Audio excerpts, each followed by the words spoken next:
No ar, Faixa Livre, rádio jornalismo de verdade, a informação de primeira qualidade, a interpretação e os comentários das notícias, entrevistas, o contraditório.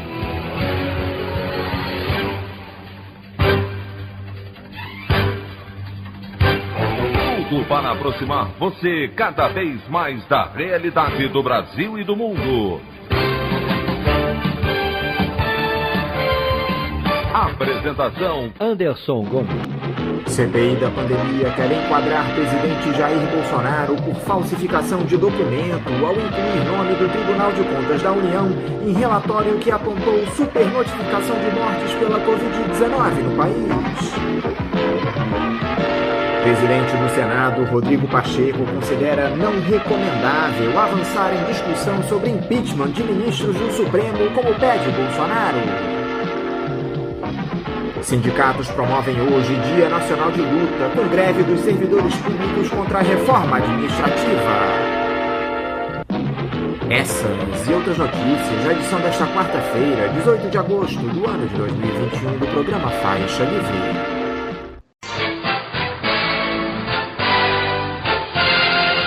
Comentário de Anderson Gomes.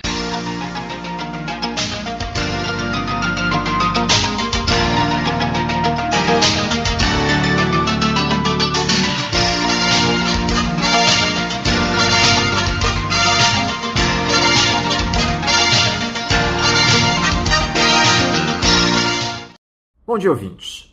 Me sobrou muito pouco tempo para o nosso editorial de hoje, então eu quero apenas fazer um rápido comentário. Na verdade, exaltar as mobilizações nesse Dia Nacional de Luta contra a entrega do Estado Nacional, que contará também com uma greve dos servidores públicos federais, estaduais e municipais para combater essa PEC 32, a malfadada reforma administrativa que tramita no Congresso. As mais diversas categorias do funcionalismo já confirmaram adesão a essa paralisação de 24 horas e atos vão ocorrer em diversas cidades do país, na intenção de pressionar os parlamentares e o governo do senhor Jair Bolsonaro em defesa dos empregos dos trabalhadores. No Rio de Janeiro, a concentração para o protesto se dará às 16 horas na Cinelândia, com caminhada até a Assembleia Legislativa. O Sindicato Estadual dos Profissionais de Educação, o CEP, também promoverá um ato na Praça Pio X a partir das 15 horas. Fica aqui o registro e o apoio de todos nós do Faixa Livre aos sindicatos, aos servidores públicos, a todos os trabalhadores que se unem nesse momento contra esse governo que privilegia os interesses do capital hegemônico e destrói as garantias sociais básicas da nossa população, além de precarizar o serviço público. Que esse 18 de agosto possa se transformar em um marco na luta do trabalhador brasileiro.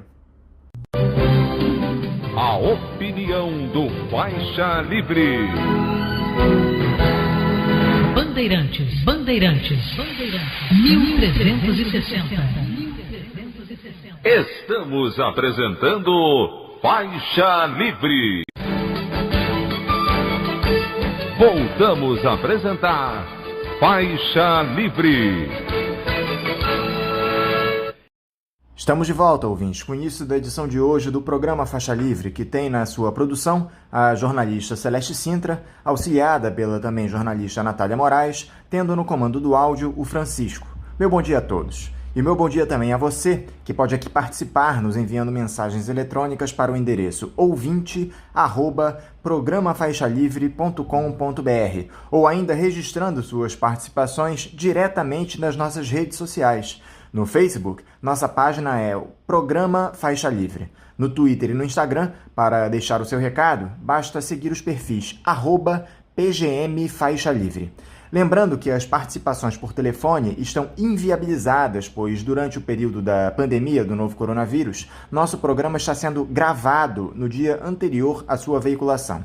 Pedimos desculpas aos nossos ouvintes que costumam interagir conosco desta forma, mas foi a maneira encontrada pela equipe do Faixa Livre para mantê-los informados sobre o que acontece no país e no mundo com essa nossa visão crítica e, ao mesmo tempo, preservando a saúde dos profissionais que levam o programa ao ar.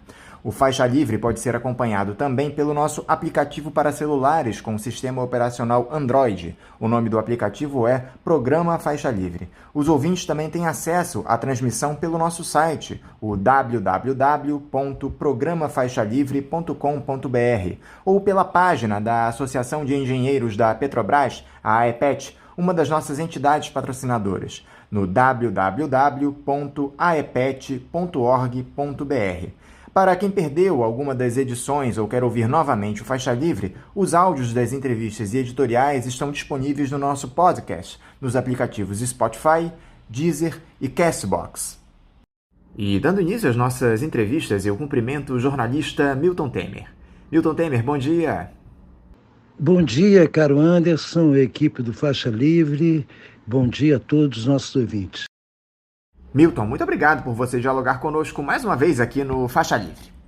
Milton, alguns episódios simbólicos que se deram na última semana aqui no nosso país apontam para um recrudescimento ainda maior do cenário político. E eu acho que o mais representativo deles foi essa prisão do presidente do PTB, Roberto Jefferson, na sexta-feira, por ordem do ministro do Supremo, Alexandre de Moraes, no âmbito daquele inquérito que apura ameaças aos magistrados do STF e às demais instituições democráticas. E por que eu digo que é o mais simbólico? Porque ele explicitou mais uma vez o comprometimento de determinadas figuras da República com essa retórica golpista que se estabeleceu no país com a chegada do Jair Bolsonaro à presidência. O Procurador-Geral da República, Augusto Aras, se pronunciou contra a prisão desse agitador. O próprio chefe do Executivo reagiu, dizendo que iria solicitar ao Senado a abertura de um processo de impeachment do próprio Alexandre de Moraes e do Luiz Roberto Barroso, que atualmente ocupa também a presidência do Tribunal Superior Eleitoral. Ou seja, ampliou-se o clima de apreensão no Palácio do Planalto. Eu gostaria que você dissesse aqui pra gente, Milton, como interpretou essa prisão do Roberto Jefferson e de que forma ela pode influenciar as atitudes do ex-capitão daqui pra frente. A prisão do Roberto Jefferson, na minha opinião, é apenas a conclusão de um teatro armado pelo próprio Roberto Jefferson, que está, digamos assim, numa corrida desvairada para se afirmar como protagonista de primeira linha no proscênio bolsonarista. E quando eu digo proscênio bolsonarista, eu não digo um proscênio sob controle de Bolsonaro. Eu digo proscênio que tem Bolsonaro como representante de uma corrente de opinião que atravessa uma parte expressiva da sociedade brasileira, da nossa baixa classe média e dos setores desinformados, analfabetos políticos, que são levados pela lavagem cerebral mediática da mídia conservadora para posições reacionárias, para posições neoliberais, para posições privatistas, para posições antissociais, nos quais eles inclusive se transformam em vítimas inconscientes, apoiando seus próprios opressores. Então, o Roberto Jefferson, com isso, busca a imagem de mártir que lhe permite transformar essa Polícia Federal, essa prisão da Polícia Federal, na sua cervejaria, para recuperar um episódio da história antiga da ascensão do nazismo na Alemanha. A sua cervejaria com um golpe de Munique, onde provavelmente ele começa a elaborar sua Mein Kampf, o Minha Luta dele, na versão tabajara. Ele joga para ser protagonista, essa é a questão fundamental. Agora, Milton, e esse episódio da divulgação de um áudio atribuído ao cantor e ex-deputado Sérgio Reis, onde ele diz ter se reunido com o presidente Jair Bolsonaro, ministros de Estado, com a cúpula das Forças Armadas, para organizar um ato em Brasília no 7 de setembro, cercando a capital federal com caminhoneiros e gente ligada ao agronegócio, com a entrega de uma intimação ao Congresso Nacional para que se determine o voto impresso no país e o impeachment dos 11 ministros do Supremo Tribunal Federal. E caso essas demandas não sejam atendidas, toda essa turma tomaria o poder no país através de um golpe. Você coloca isso na conta dos delírios do bolsonarismo, desse poder que os discursos atentatórios do presidente da República têm conferido a seus apoiadores. Nós podemos levar isso tudo a sério, Milton? Qual é a avaliação que você faz desse áudio do senhor Sérgio Reis?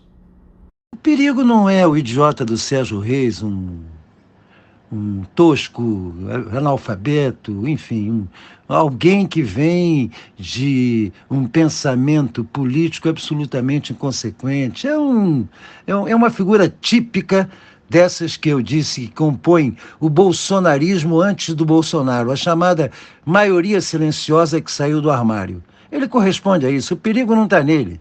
O perigo está na ideologização pesada que norteia boa parte do alto comando militar, que norteia boa parte da base militar, da base miliciana das polícias militares. Esse é o perigo real de mobilização no dia 7 de setembro. Esse Sérgio Reis é apenas o tocador do berro para chamar a boiada, mas não é nenhum protagonista político, não tem nenhuma importância política, e até alguns caminhoneiros já o desmentem quanto aos objetivos que pretenda para 7 de setembro. O perigo de 7 de setembro está no pessoal fardado ou de pijama que incorporou a ideologia bolsonarista e ocupa cargos decisivos no governo. Esse é o perigo. Agora, essas ameaças do bolsonarismo com o apoio dos militares à nossa democracia, Milton, provocaram uma reação das mais altas cortes do país, finalmente. O Supremo Tribunal Federal, o Tribunal Superior Eleitoral, o próprio Congresso se insurgiram em alguma medida contra os absurdos proferidos pelo presidente da República, como nós já citamos anteriormente. A pergunta que fica, Milton, é a seguinte: essa tal defesa das instituições e da democracia, que aparece de maneira recorrente nos discursos dos magistrados, dos próprios presidentes das casas legislativas, se relaciona a que tipo de interesses? Eu pergunto isso, Milton, porque se o Bolsonaro incomoda na forma como ele avança com o desmonte do país, no conteúdo não há qualquer objeção dessa turma. Defesa das instituições vinda por parte do senador Rodrigo Pacheco e principalmente do deputado Arthur Lira na presidência da Câmara, não são para ser levadas muito a sério, porque eu tenho muitas dúvidas sobre quais são as instituições que esses senhores defendem ao se aproveitarem da crise geral para atropelarem a realidade brasileira com a aprovação de projetos abomináveis, como os da privatização de Correio, Eletrobras e a aceitação pacífica dessa PEC monstruosa que estabelece uma contra-reforma radical nos direitos trabalhistas, transformando jovens em início de carreira em verdadeiros escravos de empresários. Então, dizer defesa das instituições, eu prefiro dizer que esse pessoal, mas não todos, mas alguns ministros do Supremo, defendem sua própria condição, sua própria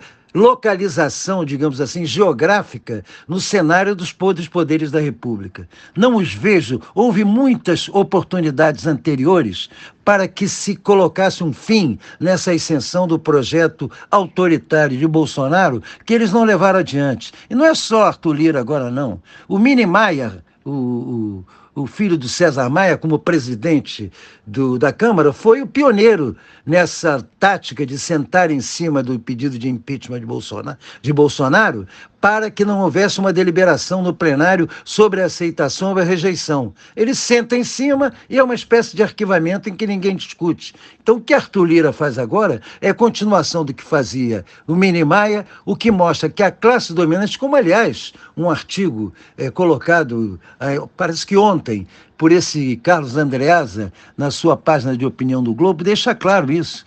A absoluta cumplicidade dos setores das classes dominantes com esse modelo bolsonarista que implica, objetivamente, na decomposição do próprio sistema em que eles se locupletam. Enfim, estamos vendo um pacote de exemplos de sapos que atravessam o rio colocando o escorpião no seu dorso, esperando que com isso o escorpião não o traia e chegue à outra margem do rio. Geralmente o escorpião morde o sapo no meio do rio e os dois morrem afogados. A recente discussão do voto impresso na Câmara, Milton, nos colocou diante de algumas questões. Ainda que a matéria tenha sido rejeitada pelos parlamentares, surpreendeu o número de votos favoráveis à matéria. 229 deputados foram na onda do discurso do presidente da República Esperava-se que o ex-capitão tivesse, no máximo, 200 deputados ao lado dele na defesa do voto impresso, até pela oposição, que o presidente da Câmara, Arthur Lira, fazia essa pauta. Além disso, pelo lado do tal campo progressista, partidos como PDT e PSB se dividiram sobre o tema. Houve gente que votou favorável, desobedecendo a orientação das bancadas. Quais os indicativos que essa votação do voto impresso na Câmara nos deram, Milton? Que tipo de sinalização você percebeu, tanto dos parlamentares que apoiam as pautas regressivas do governo, como dos que foram eleitos por legendas ditas de esquerda ou de centro-esquerda? Essa votação do voto impresso, o que menos estava em jogo na discussão era o próprio voto impresso. O que estava em jogo na discussão era o apoio ou a rejeição ao projeto de Bolsonaro de tentar melar, de tentar golpear as eleições de 2022. E nesse caso, não é de Arthur Lira que se espera a defesa de uma posição contrária a Bolsonaro. Arthur Lira manobrou. Ele não é contra ou a favor de nada nessa questão do voto impresso. Ele é a favor de Bolsonaro, mas ele não pode ser explicitamente a favor de Bolsonaro. Então, o que ele faz? Ele coloca a pauta em votação e opera de molde a que não haja um massacre de Bolsonaro. Ficou evidente que pelo menos 30 votos foram virados pouco antes da votação, na certeza de que não se alcançaria digamos, o quórum constitucional, que é o que garante a aprovação de uma PEC. Mas se garantiria também que não houvesse um massacre político de Bolsonaro. Arthur Lira, no meu modo de ver, fez uma manobra competente com os poderes que ele tem, nesses poderes, a partir da presidência do Covil parlamentar. Ele conseguiu manobrar, virar alguns votos e garantir que, mesmo com essa virada de votos, não houvesse aprovação da PEC. Objetivamente, a leitura que faço é que o Covil dos parlamentar, mais uma vez, se afirma como tal. E não como âmbito, um espaço onde o centrão tem a hegemonia, porque eu não aceito nem essa, digamos assim, essa denominação de centrão para uma bancada que eu prefiro denominar como bancada à venda ou bancada a aluguel, dependendo de quem esteja no poder. A grande questão, Milton, é que mesmo na hipótese de que o bolsonarismo seja derrotado em 2022, pode ser muito tarde para o Estado Nacional, para os interesses da população do nosso país, porque as pautas regressivas do senhor Paulo Guedes seguem passando sem a menor resistência no Congresso. As privatizações caminham a passos largos, as reformas tributária e administrativa. Tivemos aí, na última semana, a aprovação dessa indecente medida provisória 1045, que retira ainda mais direitos dos trabalhadores. Ou seja, essa turma precisa ser derrotada para já. Há alguma possibilidade disso acontecer na sua avaliação, Milton? Quais seriam as condições necessárias para que houvesse um desembarque definitivo dos ultraliberais desse governo, inclusive daqueles que estão no nosso judiciário? É importante ressaltar isso. Grande parte da força do bolsonarismo e dessa pauta perversa, antissocial, privatista, neoliberal, medíocre de Paulo Guedes, grande parte da força e da possibilidade da aprovação dessas medidas está na fragilidade, na fragmentação das esquerdas brasileiras. Porque aquele que se apresenta como principal protagonista e representante e porta-voz do embate contra Bolsonaro, manobra não para levantar desde já resistência a essas privatizações, mas, ao contrário, para manter laços de relação com uma parte desse empresariado que apoia Bolsonaro, tentando conversar com uma parte das Forças Armadas que apoia Bolsonaro, não para contestar e se contrapor ao que vem sendo feito. Não se houve grandes manifestações de Lula sobre a questão da privatização. Ele está preocupado em defender, entre aspas, instituições para chegar a uma eleição de 2022 em que ele e Bolsonaro disputem uma polarização onde ele se pretenda candidato assumido pela esquerda moderada, acomodada e já desmobilizada, e essa direita dissimulada em centro, num frentão que, ao fim e ao cabo, leva à manutenção da política de Paulo Guedes de forma mais sofisticada, como, aliás, aconteceu no primeiro mandato de Lula, ao colocar Meirelles e Palocci conduzindo a macroeconomia brasileira. O que eles fizeram naquela ocasião foi radicalizar o que vinha sendo feito por Pedro Malan e dar a partida, primeiro contra os servidores, na contra-reforma da Previdência, que veio se consolidar depois nos governos de Michel Lully e do próprio Bolsonaro. Você observa alguma possibilidade de desembarque dos militares desse governo, Milton? Com todos os vexames que lhes têm passado nos últimos tempos, como aquele desfile atentatório e risível de tanques de guerra caindo aos pedaços pela esplanada dos ministérios no dia da discussão do voto impresso na Câmara. A imagem das Forças Armadas se desgasta cada dia mais, mas, por outro lado, as benesses seguem garantidas. Os privilégios continuam compensando esses desgastes que nós temos visto, Milton, inclusive com a participação de oficiais em escândalos de corrupção na compra de vacinas contra a Covid-19. Os militares são um tema fundamental de reflexão que eu acho que a esquerda ainda não elaborou na sua devida importância. As Forças Armadas em si, por sua própria essência de formação, são conservadoras e reacionárias. Por quê? Porque desde os primeiros bancos das escolas preparatórias, ou mesmo do colégio militar, eles são imbuídos da ideia de que toda a sua formação é fundamentada na disciplina e na hierarquia.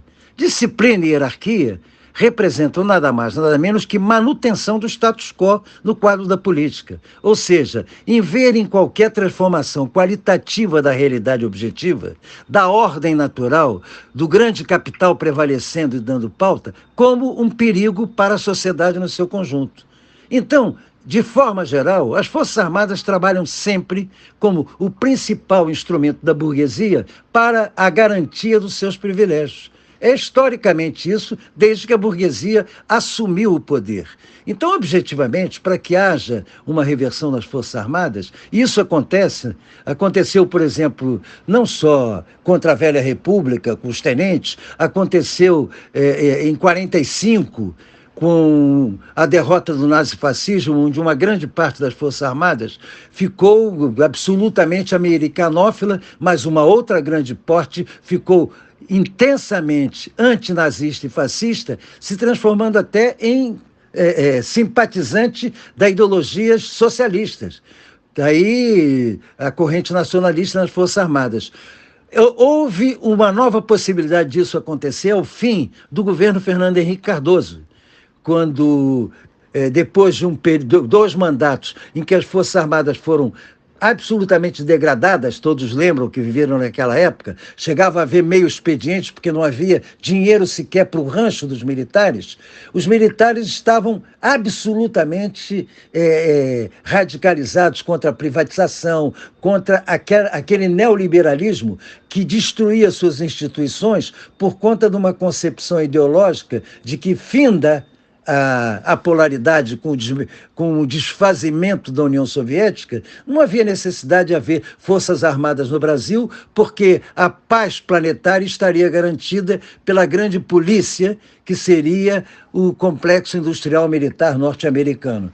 Enfim, todos teriam sua segurança, digamos, entre aspas, de instituições democráticas garantidas por esse complexo. Ficou comprovado na prática que o complexo industrial militar é o maior perigo que a humanidade enfrenta, porque ele depende da criação de crises bélicas, de guerras localizadas, e nunca houve tanta guerra quanto depois do fim da União Soviética, para que o complexo industrial militar americano continuasse a lucrar e aumentar pantagruelicamente seus lucros. Lamentavelmente, o governo Lula não fez, diante desse período favorável que se oferecia, uma operação de aproximação política concreta. Ao contrário, fez tudo pela metade. Até a Comissão da Verdade no governo Dilma só serviu para fazer uma provocação, porque ela não deliberou nada, não estabeleceu nada, não condenou ninguém, ao contrário do que aconteceu na Argentina e no Chile.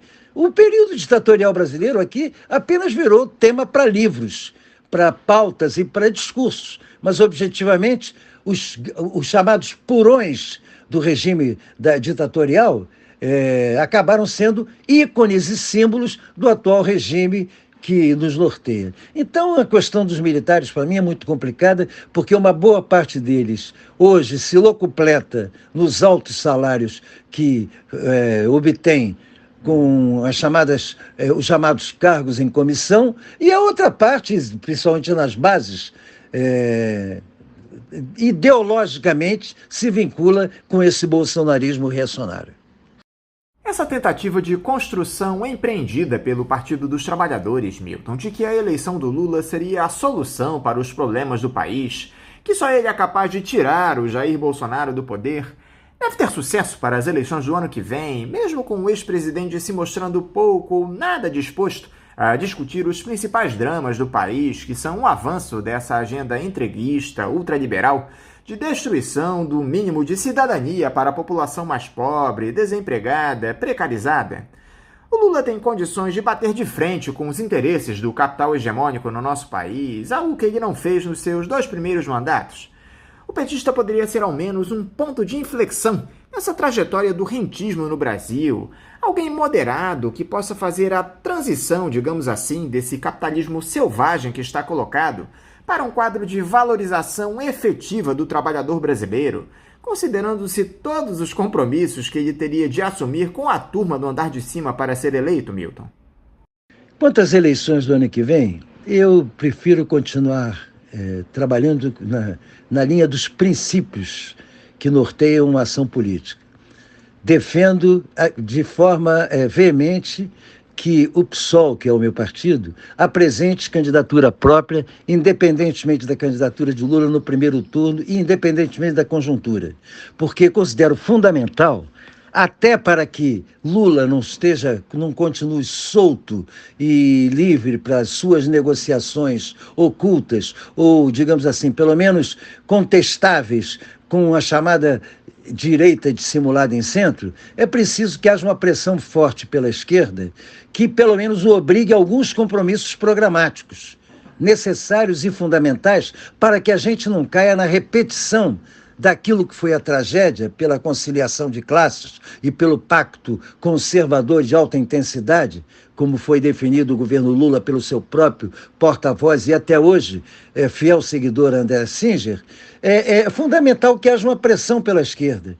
Se a esquerda combativa se entregar, se acomodar e numa visão puramente eleitoralista, se colocar nessa lógica de que a única coisa que interessa é botar Bolsonaro para fora, ela permite que Lula seja um instrumento dessa política que, na verdade, vai apenas manter a essência do que o bolsonarismo faz, ou seja, o modelo neoliberal, privatista, antissocial, absolutamente garantidor dos privilégios do grande capital, só que com bons modos, só que permitindo algumas migalhas de concessão para os setores desprotegidos, que, ao fim das contas, não vai diminuir nada por por essa prestação de auxílio, os lucros crescentes dos grandes maganos do capital financeiro, que são os que se locupletam e não pararam de se locupletar, independentemente do presidente que esteja no governo. Eu queria encerrar, Milton, te questionando a respeito desse quadro que nós temos no Afeganistão, com a retomada do Talibã do poder no país, combinado à saída dos militares dos Estados Unidos após 20 anos de ocupação. O discurso majoritário é de uma derrota fragorosa estadunidense naquela região, Milton, depois dos desdobramentos do 11 de setembro. Eu queria te ouvir a respeito disso. Qual é o tamanho dessa derrota dos Estados Unidos de Joe Biden? O que ela representa e quais os prováveis desdobramentos da volta do Talibã ao comando no Afeganistão? Parece que a China já ensaia um reconhecimento do novo governo no país, tentando estabelecer uma relação amistosa com o grupo extremista.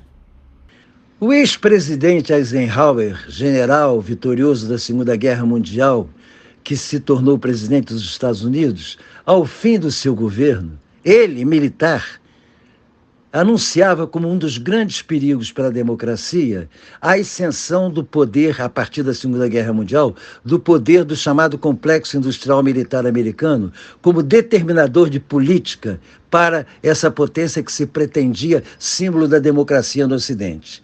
Verdade que naquela época, inclusive, era um governo de apartheid contra negros de maneira radical, e isso todo mundo esquece hoje ao citar os Estados Unidos como exemplo. Bom, então esse complexo industrial militar só fez crescer. E é ele quem determina, por todos os caminhos, financiamento de campanhas, interesses, inclusive corporativos na base sindical, por manutenção de empregos, quais são os caminhos determinantes da política externa americana. Então é evidente que o Afeganistão, depois de 20 anos, mostrou-se um espaço, como o Iraque já tinha sido, de grandes lucros para o complexo industrial, mas ao mesmo tempo, complexo industrial militar, mas ao mesmo tempo de degradação de valores na sociedade americana. Não vai se encerrar essa hegemonia. O Biden, que tira as tropas do Afeganistão, aliás, numa saída tão vexaminosa, ou mais até do que aquela saída fugindo dos Vietcongs em Saigon, ele já está tensionando as relações com a China para que se justifique uma nova forma de Guerra Fria. Sim, porque contra a China não haverá intervenção, nem haverá desembarque de marinhas, porque eles sabem que do outro lado não é um tigre de papel que eles têm que defrontar, mas sim uma potência que hoje tem quase o mesmo nível de retaliação que os próprios Estados Unidos. Mas pode-se estabelecer um clima de Guerra Fria através do qual se mantenha essa mobilização do complexo industrial militar. Outra razão para que se continue esse foco está na crise, não do lado da Ásia, mas na Palestina, no Oriente Médio, onde o auxílio militar dado pelos Estados Unidos a Israel, isso explicitado pelo próprio Trump, numa das suas declarações, reclamando que Netanyahu estava pedindo demais, é o auxílio anual a fundo perdido de 3 bilhões de dólares. 3 bilhões de dólares anuais para o governo de Israel fazer a ocupação da Palestina, onde existe um povo armado com estilingues e foguetes, no máximo, foguetes artesanais feitos no quintal de casa. Então, este complexo industrial militar é o principal interessado na manutenção de climas de tensão depois que terminou a Grande Guerra Fria, lá nos anos 50 e 60. Isso, se nós fizermos o balanço da quantidade de confrontos bélicos a partir do fim da União Soviética, nós vamos ver que tivemos continuação de Coreias e Vietnãs sem cessar durante o período em que a própria União Soviética já estava desfeita. Hoje, a China, se contrapondo aos interesses americanos em todo o planeta, se transforma no alvo ideal para Biden fazer a sua política agressiva, tentando, inclusive, fazer acordos de aproximação, que já tinham começado com Trump, acordos de aproximação com Putin, tentando isolar os chineses. Mas eu acho que a tradição milenar da cultura chinesa saberá equilibrar esse jogo, evitar o confronto e impedir que os Estados Unidos continue se afirmando como o dono do planeta. É esperar e torcer para que esse episódio do Afeganistão seja o último em que nós estejamos submetidos a uma intervenção do imperialismo americano ao longo dos outros países do planeta. Milton Temer, muito obrigado por mais esse importante diálogo conosco aqui no Faixa Livre. Eu quero te desejar um ótimo dia de trabalho e deixar aquele meu forte abraço. Como saudação final, Anderson, fica meu abraço a você, a louvação sempre pela sua eficiência, o seu alto grau de informação, que se contrapõe à média do que nós temos visto nesses telejornais de televisão, em que existe uma repetição do senso comum, de pautas feitas a partir do que interessa ao Departamento de Estado americano ou ao chamado, no plano interno, ao chamado mercado, essa bolsa de predadores de rapina que se locupleta com a especulação manipulada das bolsas do chamado livre mercado. Então, eu Faço essa saudação com um abraço forte a você e à equipe e que o Faixa Livre se mantenha por muito tempo como tribuna onde haja um espaço de opinião alternativa ao senso comum da mídia corporativa. Um abraço a você e aos nossos ouvintes. Conversamos aqui com o jornalista Milton Temer. Vamos agora ao nosso primeiro intervalo. Voltaremos já já. Voltamos a apresentar Faixa Livre. Estamos de volta, ouvintes, e é com muita alegria que mais uma vez eu cumprimento o economista Paulo Passarinho. Paulo Passarinho, bom dia. Bom dia, Anderson. É um prazer voltar a conversar contigo e com os nossos ouvintes. Aproveito e desejo aí um ótimo dia também para a Celeste Sintra, para a Natália Moraes e para o Chiquinho, no comando aí das carrapetas do Faixa Livre. Paulo, muito obrigado por novamente você se dispor a conversar conosco aqui no programa. Paulo, essa crise política na qual o Brasil está mergulhado, com um presidente politicamente frágil, incapaz de dar respostas para os principais dramas do povo brasileiro, acaba fazendo com que a nossa economia se mantenha no fundo do poço, ainda que haja uma melhora gradativa da pandemia no país. A inflação segue em alta, o que fez com que o Banco Central elevasse a taxa básica de juros para tentar compensar, os índices de desemprego batendo recordes, bem como o número de pessoas na extrema pobreza. Me parece, Paulo, que o Brasil é um daqueles exemplos do que não deve se fazer em tempos de crise. Anderson, a situação da atual crise é a mais grave da nossa história. Isso não é apenas um exagero de linguagem. Eu quero lembrar que desde final de 2014, principalmente a partir de 2015, nós estamos experimentando uma situação econômica completamente deformada. E por conta, é importante destacar isso, das opções de medidas econômicas que temos lançado mão. Então, é lógico que o desdobramento atual dessa crise, que é estrutural, é muito dramático, porque em meio a tudo que vem acontecendo na economia brasileira, por força dessas opções, desde 2015, vamos assim dizer, a eclosão da pandemia e a própria natureza do governo Bolsonaro, que acelera de maneira completamente irresponsável as medidas que em si já são completamente adequadas à crise brasileira, tornam, evidentemente, a situação muito dramática. Eu digo isso porque a crise, a rigor, essa crise que é dramática, ela se dá em cima de uma situação que é permanente no Brasil, que é da crise estrutural. A nossa maneira de funcionar economicamente é inteiramente contrária aos interesses da esmagadora maioria do povo brasileiro. Por que isso? Porque nós exportamos cada vez mais produtos primários, agrícolas e minerais, ainda que beneficiados, principalmente alguns produtos agrícolas e alimentos, e ao mesmo tempo a gente cada vez mais importa peças e componentes industriais, máquinas e tecnologia. Essa conta não fecha. O que a gente arrecada com as exportações, isso não é suficiente para garantir receitas capazes de bancar um padrão de consumo que, a rigor, é importado, correto? Nossa população, e principalmente nossas classes dominantes, elas querem reproduzir os padrões de consumo que a burguesia e as classes médias avançadas do primeiro mundo têm. Então, isso gera uma situação de desequilíbrio estrutural aqui dentro. Por quê? Porque esses padrões de consumo, na verdade importados, eles somente podem ser garantidos com esse esquema de funcionamento que nós temos por uma minoria da população. Uma minoria, talvez, que a gente possa ir com boa vontade, chegar a 15%. Então esse é o drama estrutural e que nos últimos 30 anos apenas tem se agravado.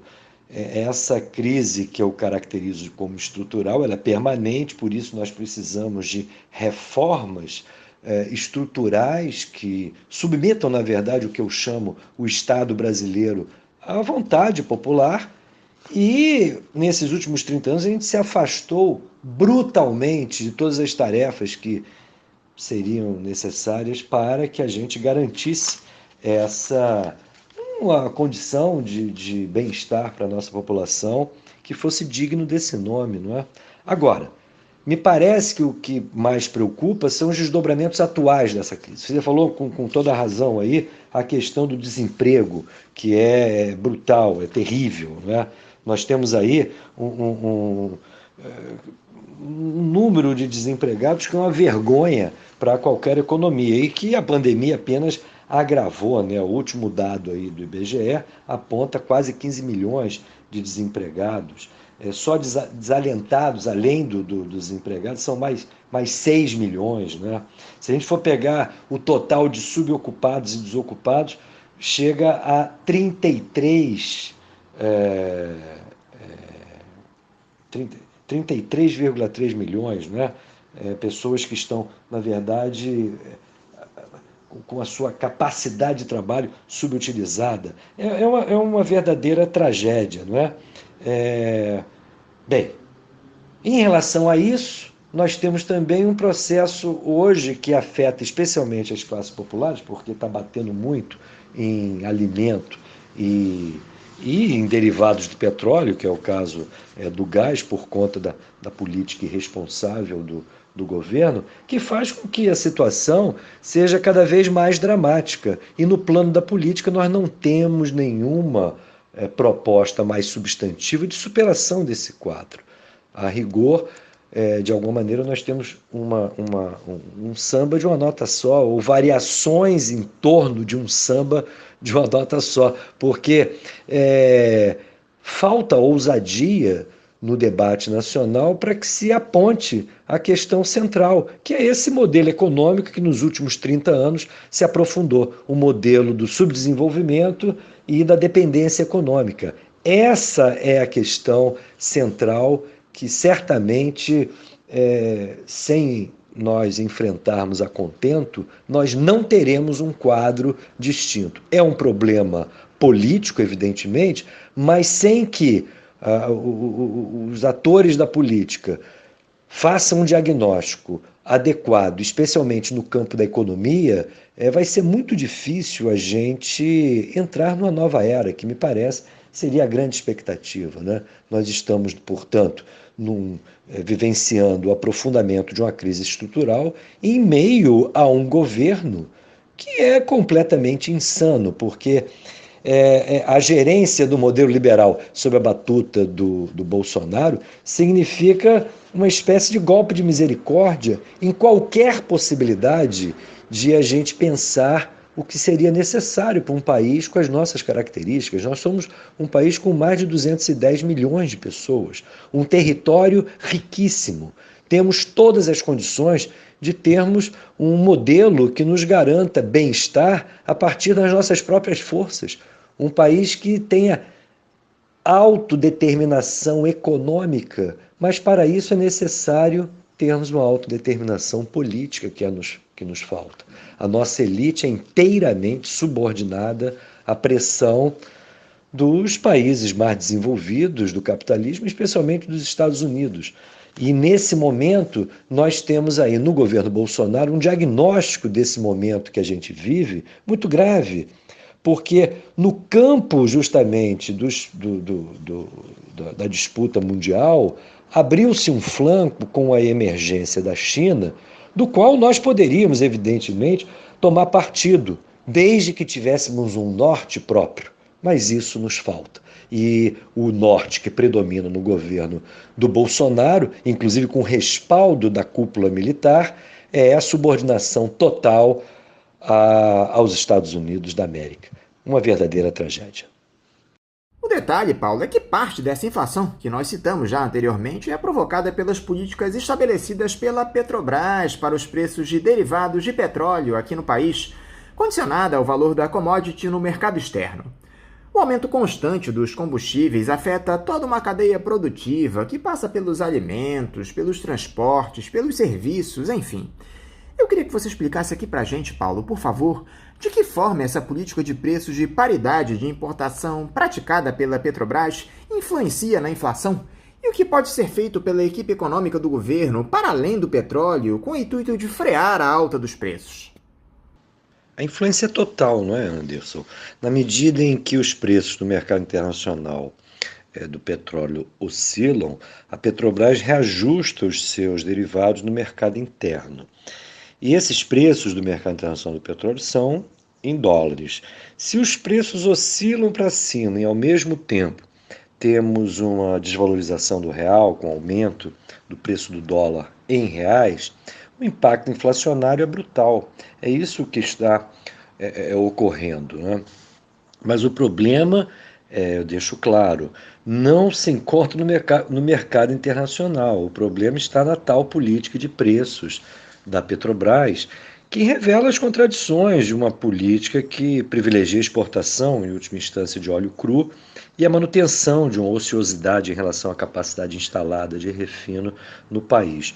Com a anunciada privatização das refinarias, essa situação tende a se agravar, né?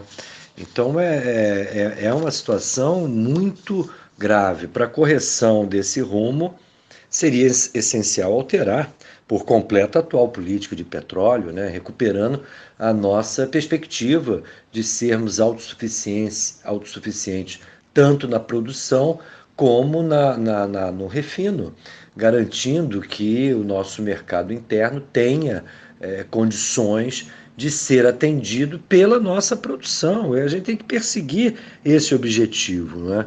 E com relação à inflação, temos de considerar a questão aí especialmente dos produtos agrícolas, né, com forte impacto aí na alimentação das pessoas, não é?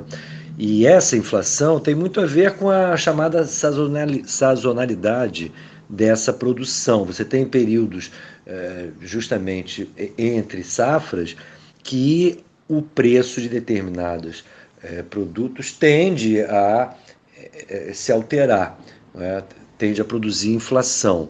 Além disso, você tem a influência também no mercado externo, mas principalmente você também tem, e isso é um fator fundamental, a ausência de políticas regulatórias de estoques do governo dentro de uma estratégia de segurança alimentar, de modo que pudéssemos garantir a oferta de produtos básicos da cesta alimentar dos brasileiros com preços estáveis. Isso não é complicado. O problema é que isso está relacionado a esse drama dos últimos 30 anos do nosso país, né? Porque predomina essa ideia absolutamente infantil e irresponsável de se flexibilizar ao máximo todas as políticas regulatórias ou de intervenção do Estado na economia. Quem perde com isso, evidentemente, é a população, a esmagadora maioria da população. Aqueles 85% da população que, na prática, ficam excluídos ou ficam fora do baile dos incluídos, não é? E é isso, essa situação, ela precisaria ser alterada, né? Mas para isso a gente precisa de um outro tipo de governo, outro tipo, na verdade, de Estado.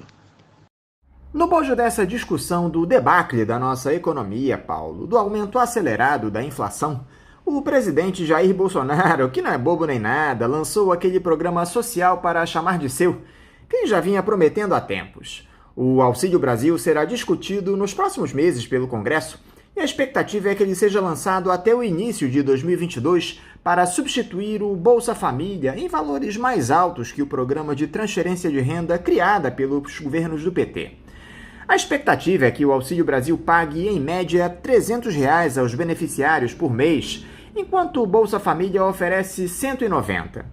É evidente que todo programa que ofereça renda aos brasileiros mais pobres deve ser saudado. A grande questão, Paulo, é que esse Auxílio Brasil, implementado às vésperas de um ano de eleições presidenciais, está com cara de que tem intenções eleitoreiras. Isso me parece inevitável, não é, Anderson? Me parece que é a grande jogada aí que o o Bolsonaro prepara é justamente o anúncio de novos valores para o Bolsa Família, alterando, evidentemente, o nome. Claramente é uma jogada eleitoral. Agora, convenhamos, não deixa de ser importante nessa altura do campeonato. A grande questão aí em relação às políticas sociais é que nós, de alguma maneira, abandonamos essa perspectiva da defesa da universalização dos serviços públicos. E abandonamos por uma razão muito clara. O tipo de modelo econômico que está em curso nos últimos 30 anos não permite essa universalização, porque submete o Estado ao regime de permanente austeridade fiscal, justamente por conta dos pesados encargos financeiros que esse modelo gera, principalmente por conta dos padrões de administração da dívida pública. Então, nós perdemos essa perspectiva de ancorar o melhor de uma política social na universalização de serviços de educação, de saúde, de cultura, de uma maneira efetiva para toda a população brasileira, e principalmente através das escolas. Eu tenho essa esperança de que nós venhamos a ter no país uma política educacional que se combine com uma política social muito forte, usando justamente as escolas como um centro irradiador, não só de bem-estar para a população, como também de emprego, que é o que a gente precisa, né? O brasileiro precisa de emprego, em geral, o brasileiro adulto. As crianças precisam de educação de altíssima qualidade. Por que não promovermos uma política social que unifique essas necessidades e essa importância no dia a dia da população brasileira, que é constituído tanto pela educação como um emprego para todos? Dentro de uma escola, nós podemos atender não somente a população em idade escolar, como a gente pode atender também as famílias, que é outro alicerce fundamental para uma sociedade saudável. Então, nós temos aí uma situação que está se avizinhando, onde, a rigor, o Bolsonaro vai tentar capitalizar uma política social que se caracterizou justamente nesses últimos 30 anos como um privilégio para os grupos mais vulneráveis. Sem sombra de dúvida, dado o grau de exclusão da população brasileira, há segmentos que precisam de programas emergenciais. E o Bolsa Família é um desses programas, o mais importante. Agora, o mais importante seríamos consagrar no país, de uma vez por todas, a necessidade de serviços públicos de qualidade, extensivos a todo e qualquer brasileiro, e atendendo às perspectivas de um projeto de país que precisa ser civilizado. Essa que é a grande questão. Então, eu não me preocupo muito com, vamos dizer, com esse instrumento claramente eleitoreiro, que seria o Bolsonaro elevar aí o valor do atual programa Bolsa Família. Isso, em última instância, vai atender a população. Nós temos que pensar de maneira séria a estabilização de políticas universais sociais e que virem uma marca indestrutível do Estado brasileiro. Nós estamos muito distantes disso e perdemos muito tempo ao longo desses 30 anos, que eu repito, com o modelo econômico em curso, isso é absolutamente impossível. E essa PEC dos precatórios, Paulo, que também foi entregue pelo governo ao Congresso para debate. A proposta prevê, a grosso modo, o parcelamento dos precatórios, que são aquelas dívidas do governo reconhecidas pelo judiciário superiores a 66 milhões de reais em até 10 vezes. Além disso, seria criado um fundo para antecipação dessas dívidas. Essa PEC abriria um espaço de mais de 33,5 bilhões de reais em gastos do governo para 2022, tudo que o Bolsonaro deseja em ano de eleição. Essa PEC dos precatórios é bem-vinda, Paulo, ou é só mais um artifício do Jair Bolsonaro para poder gastar mais na intenção de se reeleger? Em primeiro lugar, Anderson, temos de ver se efetivamente essa medida será aprovada, não é?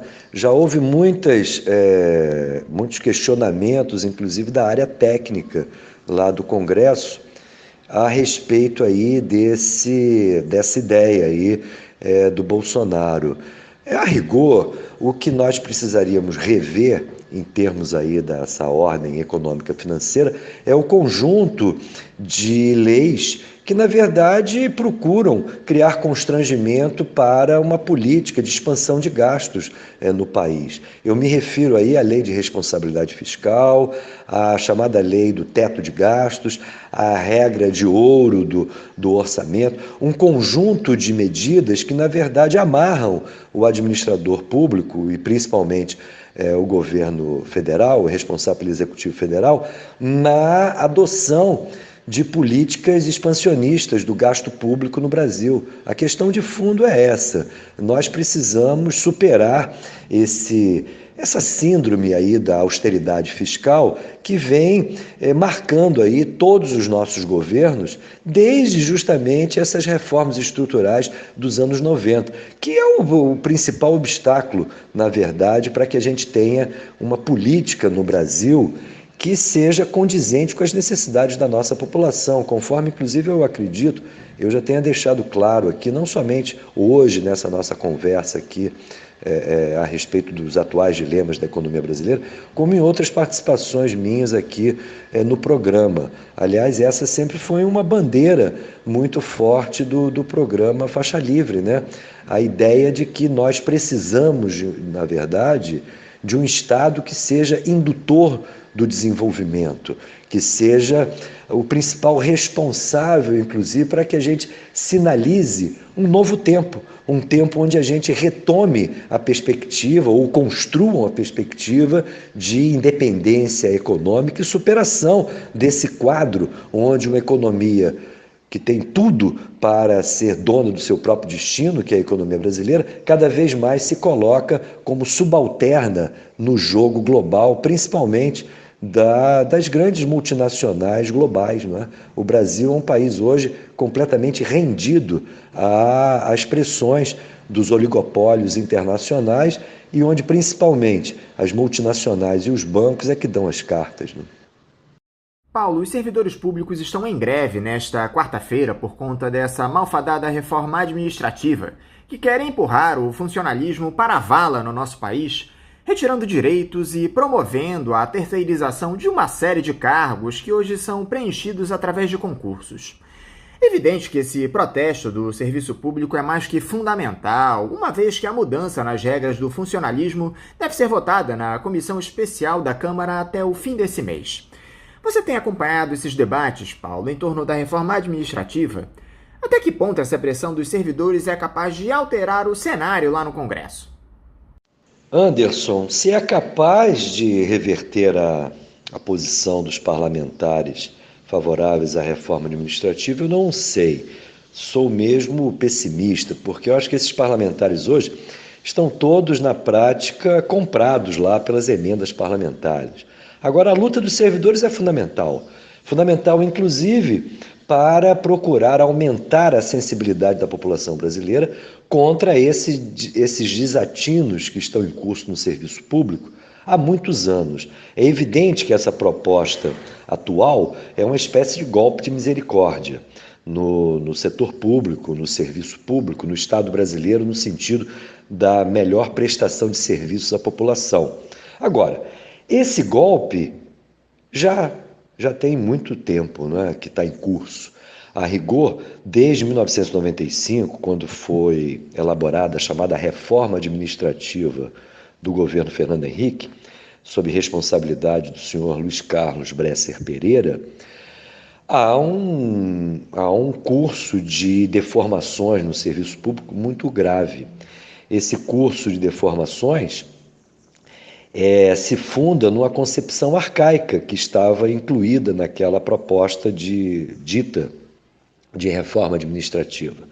O senhor Luiz Carlos Bresser Pereira apesar de se considerar um social-democrata, ele conseguiu elaborar um desenho para o Estado brasileiro que consagrou como setores estratégicos apenas as funções do Estado absolutista do século XVIII e XIX. Para o senhor Luiz Carlos Pereira, que fez escola, virou inclusive uma referência para os governos do PT, os segmentos estratégicos do Estado são apenas aqueles relacionados à segurança nacional, à repressão interna, à coleta de impostos.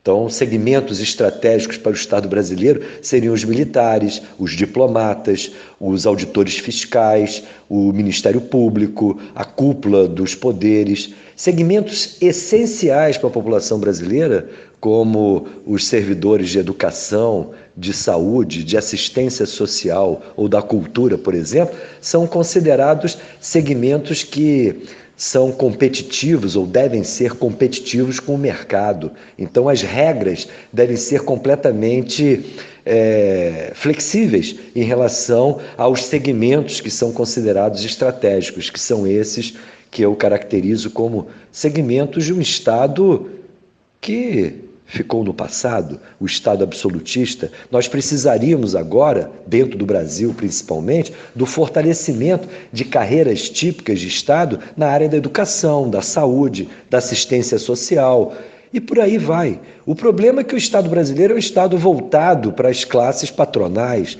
voltado justamente para os segmentos mais privilegiados da sociedade brasileira e não para nosso imenso e sofrido povo. Então esse é o problema, é central, e essa luta dos servidores é fundamental para que a gente talvez sensibilize, inclusive setores de esquerda que assumiram esse desenho do Estado brasileiro baseado neste verdadeiro bestialógico do senhor Luiz Carlos Bresser Pereira. Não sem razão, durante esses últimos 30 anos, o que nós observamos dentro da administração pública?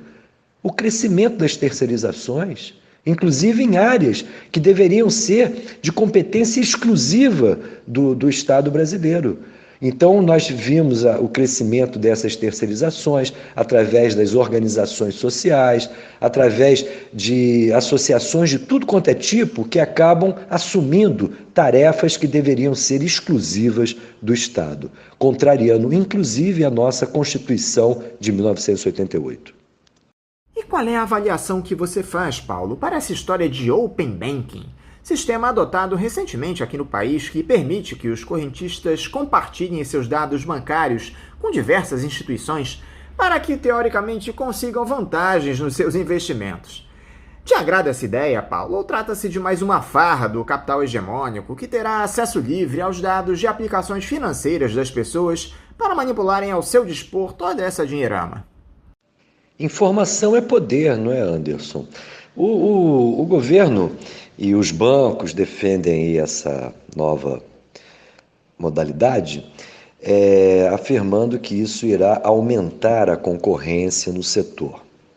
É curioso que sempre que os governos adotam alguma medida em relação ao segmento financeiro, a primeira explicação ou justificativa é justamente essa, né? O aumento da concorrência. E o que a gente vem observando há 30 anos, eu hoje estou batendo muito nessa tecla dos 30 anos, porque é importante a gente observar que existem tendências que são quase que permanentes na nossa economia brasileira e na política brasileira, né? É importante que cada um atente para isso, para a gente não ficar só olhando o nosso momento sem perceber quais são as tendências que estão em curso há muito tempo na nossa sociedade, na nossa economia. Então, voltando à questão aí das reformas, há 30 anos a gente vem observando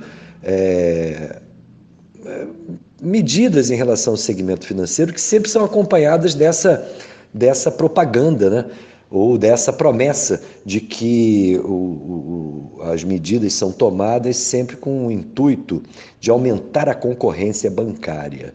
Observe-se que nesses 30 anos o cartel bancário mais do que nunca se fortaleceu no país. E essa medida tem esse objetivo, fortalecer ainda mais através da informação disseminada no meio do cartel a respeito dos nossos consumidores, a respeito dos clientes bancários, das suas reais condições financeiras. Isso vai aumentar a possibilidade do cartel dos bancos assediar a cada brasileiro com acesso ao mercado bancário com suas propostas. Simplesmente facilita o trabalho, na verdade, de prospecção dos bancos brasileiros, do cartel bancário, na busca de novos clientes. Não haverá aumento da concorrência, não haverá redução substantiva das taxas ou da taxa de juros, que é o preço principal que interessa aí no sistema bancário, ou das tarifas bancárias. Ao contrário, simplesmente o cartel bancário vai ter acesso isonômico às informações de toda aquela clientela que, evidentemente, se dispuser a abrir os seus dados para esse cartel. Eu acho que é mais um golpe contra os consumidores brasileiros. Agora, quem mais tem se beneficiado disso é só olhar aí os balanços dos nossos bancos, dos bancos que atuam no mercado brasileiro, que nós vamos observar quem são aqueles que verdadeiramente levam vantagem nessa historinha, que é longa, né? Eu repito, já está em curso há mais de 30 anos.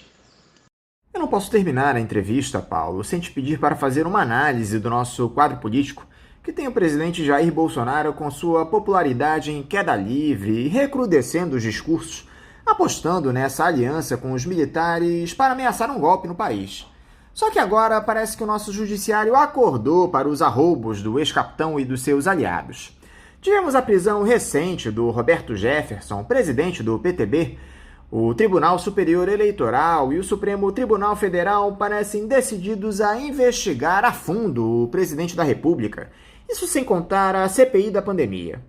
Como é que você tem observado esse nosso intrincado quadro político, Paulo? O intrincado jogo político, como você fala, nessa altura do campeonato me parece muito obscuro, né? Do ponto de vista dessas tentativas ou tentações golpistas do Bolsonaro, eu confesso que, apesar da histeria do governo e de todas as suas manobras e atitudes, eu vejo pouco espaço para o êxito de uma virada de mesa, não é? Principalmente em função da questão internacional e em função da própria dificuldade política, econômica que o país passa, não é? De alguma maneira, para que nós tenhamos um golpe bem sucedido, é necessário um apoio internacional e, principalmente, uma espécie de coesão interna. Do ponto de vista internacional, eu acho que a maré não está para golpes dessa natureza. Agora, do ponto de vista da coesão interna, e aí eu me refiro à coesão interna dos dominantes, né, da classe dominante, pode ser preocupante, porque vocês observam o seguinte, Anderson, ouvintes e todos aqueles que nos acompanham. Existe, paradoxalmente, a própria crise brasileira, cada vez mais profunda, existe uma espécie de consenso, não é? Em relação às tais reformas liberalizantes. Por incrível que pareça, depois de 30 anos de fracasso, de alguma maneira, se a gente observa o panorama político, a grande maioria dos agentes políticos, inclusive no campo do PT, continuam conciliando com as ditas reformas liberais. Agora mesmo, há pouco tempo, o Lula, talvez fazendo um aceno aí para a sua base ao centro, né, ou à direita, levantou a possibilidade, inclusive, da abertura do capital da Caixa Econômica Federal, não é isso? É algo muito grave, não é? Eu gosto sempre de lembrar que, apesar das denúncias aí contra o Sérgio Moro, por conta da Operação Lava Jato e de todas as irregularidades perpetradas por esse ex-juiz, o processo de desinvestimentos dentro da Petrobras começou por uma decisão do governo Dilma e orientada, inclusive, pela sua Advocacia Geral da União, pela Controladoria Geral da União. Então eu gosto de citar isso porque a hegemonia liberal do país é muito grande. Nesse aspecto, vamos dizer, as tentações golpistas do Bolsonaro poderiam ter base, mas eu acredito que a complicação é muito maior, porque apesar dessa convergência aí de amplos setores da política brasileira para o programa liberal, de forma mais envergonhada ou não, o fato é que a crise continua.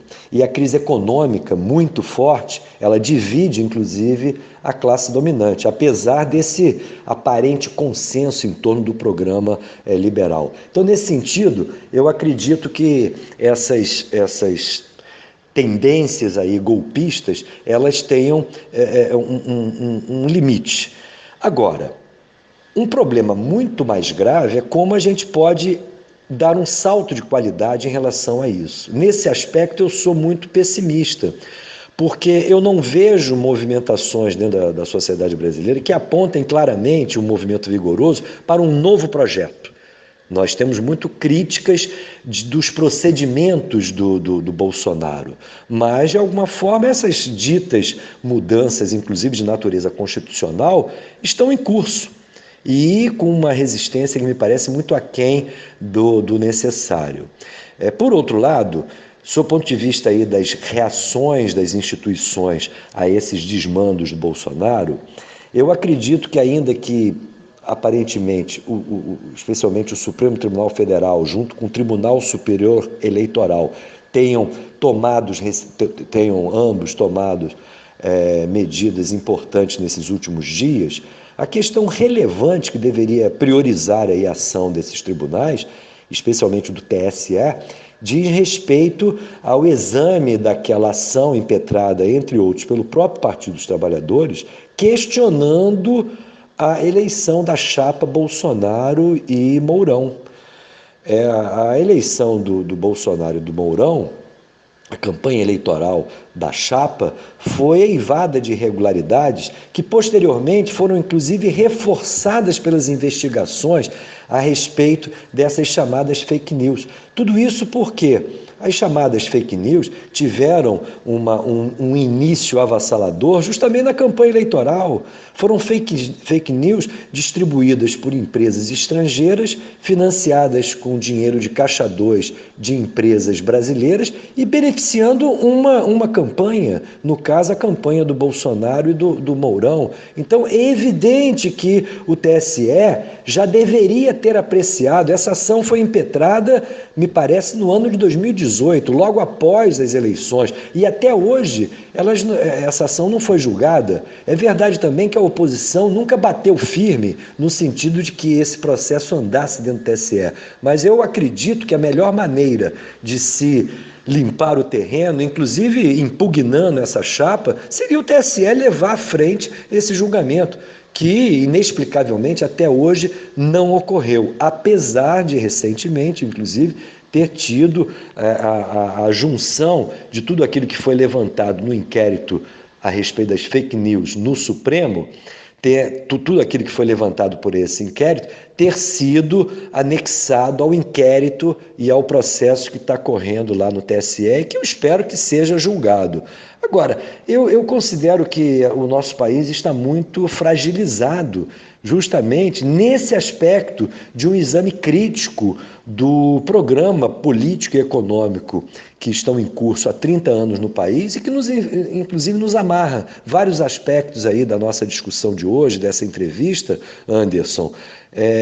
Se debruçou sobre as consequências no plano político, no plano econômico, no plano social, no campo econômico e financeiro, dessas mudanças que estão em curso há 30 anos no país e que nos coloca numa rota muito perigosa de enfraquecimento institucional, de fragilização econômica e de aumento aí de toda essa situação onde a dependência econômica e o nosso subdesenvolvimento acabam ficando cada vez mais na ordem do dia. Infelizmente, essa é a nota mais do que triste a respeito desse momento em que a gente vive, um momento de crise profunda e que deveria produzir capacidade da sociedade brasileira e dos agentes políticos, principalmente da esquerda, em fornecerem e defenderem novos caminhos para o Brasil. O Brasil precisa recuperar a sua esperança através de um programa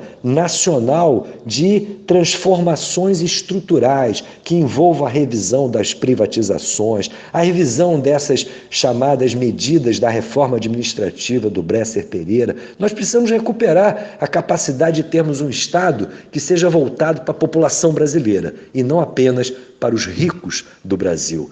Nós precisamos recuperar o Brasil para os brasileiros. Paulo Passarinho, eu quero mais uma vez te agradecer por essa conversa importante aqui conosco no programa. Eu quero te desejar um ótimo dia de trabalho e deixar aqui meu forte abraço. Um abraço para você também, Anderson, e eu que agradeço essa possibilidade de voltar a conversar com a nossa família Faixa Livre. Deixo aqui o meu bom dia não somente para você, como para o Chiquinho, para a Celeste, a Natália e todos os nossos ouvintes. Até a próxima. Conversamos aqui com o economista Paulo Passarinho. Vamos agora a mais um intervalo. Voltaremos já já. Voltamos a apresentar Faixa Livre. Já voltamos, ouvintes, e agora eu saúdo o vice-diretor cultural da Associação de Engenheiros da Petrobras, a AEPET, e diretor do Conselho Nacional do Transporte Rodoviário de Cargas, o CNTRC, Cláudio Oliveira. Cláudio Oliveira, bom dia. Bom dia Anderson, bom dia ouvintes do programa Faixa Livre. É um prazer estar aqui novamente com vocês, né? E vamos ver se conseguimos atender a expectativa, ok? Muito obrigado pelo convite, Anderson, estamos aqui à sua disposição. Cláudio, muito obrigado por você novamente se dispor a dialogar conosco aqui no programa. Cláudio, a gestão do senhor Jair Bolsonaro segue naquela mesma atuada desde o início do seu governo, em especial no que se refere à Petrobras, mantendo a política de preços dos combustíveis que acabou levando a mais um aumento na última semana. Houve um reajuste de 9 centavos nas refinarias, o que representa 3,34%. Apenas esse ano é o 9º aumento da gasolina. De acordo com o IBGE, a alta em 2021 já registra 27,5%. Pior, em 12 meses, o aumento do preço dos combustíveis por conta desse criminoso PPI chega a 37%, Cláudio. Fica até difícil dizer alguma coisa em um cenário tão desesperador como esse que temos. Será que o governo não percebe os problemas desse tipo de política, já que a alta dos preços dos combustíveis reflete em uma série de outras atividades do país? É verdade, Anderson, nós já denunciamos isso muitas vezes, quer dizer, essa política de preço da Petrobras é absurda, é uma política de preço que foi colocada e iniciou sua formação lá no governo da Dilma, em 2015, 2016, e foi implementada no governo do Temer, né, com o seu Pedro Parente, na Petrobras, né, e aquilo que a gente esperava que o atual presidente Bolsonaro fosse alterar essa política de preço, não. Eles mantêm a política de preço, mudaram a presidência da Petrobras, mas nada foi mudado de importante, né? Quer dizer, para que tiraram o Castelo Branco se a coisa ficou do mesmo jeito, né? E nós já tivemos, inclusive, junto com o caminhoneiro, em reunião direta lá com a Petrobras e com o atual presidente Silvio Luna, né? Expondo todo esse problema, mas primeiro, eles não conseguem justificar a política de preço, não tem como justificar. Então, eles não mostraram nada para a gente, não deram nenhuma resposta, né, aos nossos questionamentos, entende? E mantém a política de qualquer forma, uma política de preço que só beneficia as refinarias lá no exterior e os importadores de combustível. Prejudica o consumidor brasileiro, a economia brasileira e a própria Petrobras.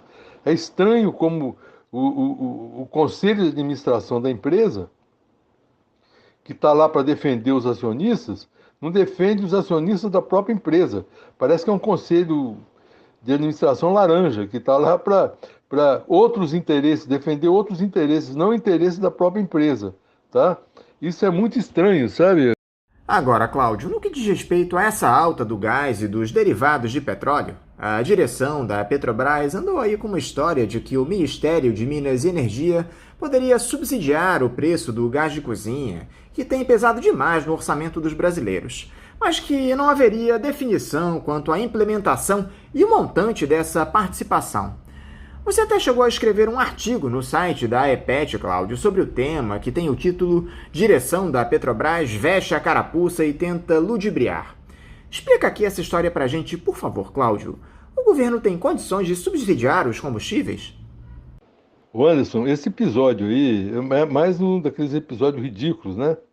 Em que o próprio Bolsonaro, né, colocou o pessoal da Petrobras, né, de saia justa, né? Porque ele deu uma declaração dizendo que a Petrobras já tinha separado 3 bilhões de reais para subsidiar o gás de cozinha para o pessoal de baixa renda, sabe? E a direção da Petrobras entrou negando, falando que não existia nada disso, que só existia um estudo, que não existia previsão de valor, nem de data para iniciar isso, tá certo? Então eles ficam batendo cabeça. É um espetáculo ridículo para todo mundo assistir, né? Agora, o governo não precisa subsidiar o combustível, ele pode dar algum apoio, mas o que falta ao governo é cobrar da exploração de petróleo no Brasil aquilo que tem de ser cobrado. E aí vai sobrar o dinheiro que for necessário para tudo que for precisar o país, entendeu? É isso que não está sendo feito, porque as nossas riquezas estão sendo entregues para o capital estrangeiro de maneira absurda. E isso tem de acabar. Nós temos de acabar com isso, tá certo? Então, eles ficam lá batendo cabeça e não mudam nada que possa prejudicar os interesses de empresas estrangeiras, principalmente a Royal Dutch Shell, a Shell, que é a principal beneficiária disso tudo, dessa política de preço da Petrobras absurda, dos desinvestimentos e tudo mais que está ocorrendo aí. Mas justamente em torno dessa política de preços da Petrobras, Cláudio, com a escalada do valor dos combustíveis no país, o presidente Jair Bolsonaro teria feito uma proposta de mudança no PPI. Ele disse que iria propor ao Joaquim Silva e Luna para que não se aplicasse reajuste sempre que houvesse variação na cotação do dólar e do barril do petróleo, em uma tentativa, segundo ele, de acordo, mas sem interferir na estatal. É tão absurda essa proposta, Cláudio. Inclusive, ela foi alvo de mais um dos seus artigos para o site da AEPET. O Anderson, a proposta dele é absurda, é ridícula, né? Na verdade, a proposta que ele estava fazendo para a Petrobras é de que, quando houvesse queda no preço internacional e no câmbio, né? Quer dizer, que a empresa teria, então, de reduzir o preço no mercado interno, a proposta do Bolsonaro é que ela não fizesse a redução para posteriormente não ter de aumentar o preço. Quer dizer, ele falou para não reduzir para depois aumentar. Então isso é ridículo, é um absurdo, né, que se faça uma coisa dessa, né? Mas parece que a Petrobras, de alguma forma, está adotando essa política aí, tá certo? Porque ela já deveria ter abaixado o preço. Quando houve esse último aumento aí de gasolina, na verdade, do último aumento de gasolina que teve em 6 de julho para cá, o preço internacional, o PPI, né, ele caiu, ele diminuiu. Então não era para ter esse aumento. Como a Petrobras trabalha de maneira sem nenhuma transparência, ela simplesmente apresenta lá um número, reduz ou sobe um número, sem mostrar cálculo nenhum. Isso já é outro absurdo, quer dizer, ela tinha de mostrar como é que ela está apurando esses números, né, para dizer se é verdade ou não, mas pelo que eu percebo, né, ao invés de abaixar, ela aumentou, né? Para quê? Para depois não aumentar novamente? Deve ser isso. Virou uma casa de doido isso, né? Entendeu? Essa política de preço da Petrobras, né? E que está seguindo aí umas orientações do presidente Bolsonaro que não tem sentido nenhum, né, Anderson? Em país nenhum do mundo existe uma coisa dessa de tão falta de transparência como ocorre lá na Petrobras. Só que no próximo dia 7 de setembro, Cláudio, quando se comemora a suposta independência do Brasil, os caminhoneiros estariam preparando uma greve contra essa política criminosa de preços da Petrobras com o objetivo de paralisar o país. Até surgiu um áudio atribuído ao cantor e ex-deputado Sérgio Reis, que provocou enorme polêmica, onde ele fala sobre um cerco a Brasília e intimação aos parlamentares para a adoção do voto impresso e impeachment de todos os ministros do Supremo Tribunal Federal. Caso contrário, o bolsonarismo tomaria o poder no país em um golpe de Estado. É isso mesmo que está sendo organizado, Cláudio. Eu gostaria que você falasse sobre a veracidade dessa notícia. Como é que vocês lá, no Conselho Nacional de Transporte Rodoviário de Cargas, observaram esse áudio do Sérgio Reis falando sobre uma pressão golpista dos caminhoneiros com cerco a Brasília no 7 de setembro? Veja bem, Anderson, os caminhoneiros não têm nada a ver com isso, com esse movimento de 7 de setembro, tá certo? Quem está fazendo isso é o pessoal do agronegócio, tá? E os interesses do pessoal do agronegócio são totalmente opostos aos interesses dos caminhoneiros, tá? Mas eles querem envolver o caminhoneiro autônomo. Por quê? Porque eles têm uma frota de caminhão enorme, né? E que eles querem parar essa frota de caminhão, mas essa frota deles, por lei, é proibida de parar. Só o caminhoneiro autônomo é que pode paralisar, entendeu? A empresa de transporte não pode paralisar pela lei brasileira, né? E aí ocorre o que se chama de lockout, né? Então, como eles fizeram em 2018, eles paralisaram, obrigaram o caminhoneiro autônomo também a paralisar e depois atribuíram tudo como responsabilidade do caminhoneiro autônomo, que não tinha nada a ver com isso.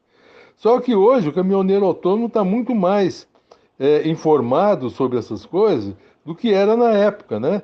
E eles não vão assumir isso aí não está na pauta de interesse do caminhoneiro autônomo, isso é do pessoal do agronegócio, que se acha dono do Brasil, e se acha com direito de interferir até no Supremo Tribunal para obter os benefícios que eles querem para eles.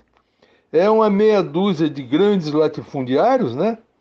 Que são bilionários e ganhando fortunas, mais fortunas, sem gerar emprego nenhum para o Brasil. O fato é esse, eles não geram emprego nenhum. Esse tipo de negócio que o agronegócio é altamente vantajoso para o país está enganado. Nós precisamos de indústria aqui. Claro que não vamos dispensar o agronegócio, tem de ser feito e tal, mas não tem essa importância, né? Eles fazem uma parte da sociedade brasileira, eles não são donos da economia brasileira, né? Que tem muita indústria, muito comércio, muitas outras atividades, eles não podem querer assumir e muito menos responsabilizar o caminhoneiro por isso, por essa paralisação.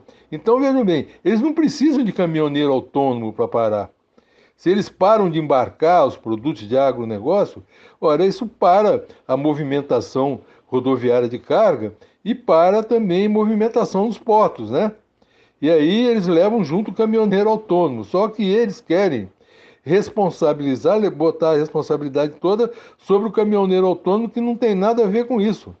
Então, quando houver esse movimento do dia 7, é preciso ir lá em Brasília e ver os caminhões que estão indo para lá, porque eles podem colocar lá em Brasília 1.000 caminhões deles mesmos, tá? Tirar a caracterização lá de caminhão de empresa, né? E aparecer lá como se fosse caminhão de autônomo, tá certo? Então, quando isso ocorrer, vai ser necessário que a gente vá lá e veja a placa desses caminhões que estão indo para Brasília e verificar no registro se ela pertence a um autônomo, ou seja, se esse caminhão está em nome de um CPF ou está no nome de um CNPJ, de uma empresa, tá? É aí que seria o que digo, seria o lockout, que é o que é proibido por lei, que é o que eles querem fugir que seja verificado, tá certo? Então, quando houver esse movimento dia 7, é preciso ir lá e ver de onde são a origem dos caminhões que vão estar lá parados. E não vai ser de caminhoneiro autônomo, não. Vai ser desse pessoal do agronegócio. E isso é um crime, é proibido pela Constituição brasileira, né? E é isso que eles querem fugir e botar a responsabilidade no caminhoneiro autônomo. Mas basta ir lá e verificar a placa dos caminhões que vão estar lá e ver a origem deles, tá? Que aí a máscara deles vai cair, ok? Eu queria encerrar, Cláudio, falando a respeito desse livro que você está lançando hoje através de uma live, que terá a participação dos presidentes de uma série de entidades importantes do nosso país, como o da ABI, o do Clube de Engenharia, o da própria EPET, do Conselho Nacional do Transporte Rodoviário de Carga. E essa obra promete provocar muita polêmica, Cláudio. O livro tem o título A Segunda Privataria, como o Partido dos Trabalhadores iniciou a destruição da Petrobras. E você lança essa obra sob o pseudônimo de Doroteu Saturnio. Eu gostaria que você explicasse aqui pra gente, por favor, Cláudio, de onde surgiu a ideia de escrever esse livro, que tipo de denúncias você traz nele, como teria se dado essa destruição da Petrobras pelo PT na sua avaliação, e por que você usa esse pseudônimo no livro? Ele tem algum significado? Pois é, Anderson, esse livro está sendo publicado num momento muito especial, né? Num momento que a gente tenta discutir, né? Rediscutir aquilo que a gente vem sempre discutindo, né? A questão da soberania brasileira, sabe? Da independência brasileira que não existe, quer dizer, aquilo como você, logo no início, você ironizou, né? O 7 de setembro, né? A independência, a suposta independência brasileira, né? E o livro, ele fala, né? Quer dizer, essa privataria que existe no Brasil, tá certo? Ela vem de muito tempo, tá certo? Na verdade, lá o Getúlio Vargas, né? Quando ele se suicidou e ele deixou uma carta-testamento, né? Nessa carta ele mostrava que ele acreditava que aquela atitude dele ia trazer a independência brasileira, tá? A liberdade do povo brasileiro. Mas isso durou muito pouco. Houve sim alguma coisa, alguma melhora, né? Por pouco tempo, né? Na verdade, o Brasil, Anderson, o Brasil de 1930 até 1980 foi o país que mais cresceu industrialmente, provavelmente o país que mais cresceu industrialmente no mundo, né? Para ter uma ideia, em 1980, a produção industrial brasileira era maior do que a produção da China e da Coreia juntos, né? Quer dizer, 1980, 40 anos atrás, tá certo? O que ocorreu para o Brasil despencar tanto de lá para cá, não é? Em 1990, portanto, há 30 anos atrás só, o produto interno brasileiro, o PIB, era maior que o PIB chinês.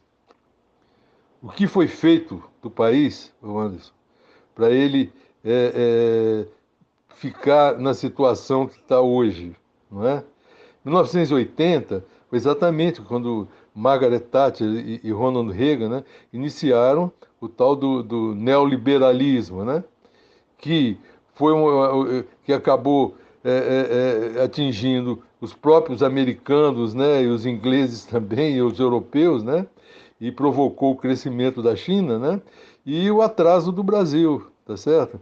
Então, a privataria no Brasil já vem de longa data, né? Quer dizer, ela partiu lá já dos governos Sarney, Collor, Itamar, Fernando Henrique, todos eles, né? E quando se esperava que no governo do PT as coisas fossem mudar, parece que a descoberta do pré-sal reverteu tudo, né? E o PT aderiu à entrega do país como todos os outros partidos, todos os outros governos. Não muda nada no Brasil.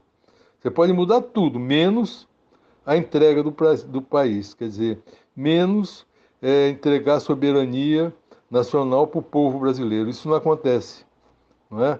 Muda governo, sai governo, entra governo e a coisa permanece do mesmo jeito, né? Então, que esperança a gente pode ter, né? Então, você fala lá do livro, né? Lembrando que o livro ele fala, né, dos Inconfidentes Mineiros, né? O Tomás Antônio Gonzaga, Cláudio Manuel da Costa, né, o próprio Tiradentes, né? Tiradentes foi enforcado e esquartejado, né? O Tomás Antônio Gonzaga, ele foi degradado para Moçambique, morreu lá em Moçambique, né?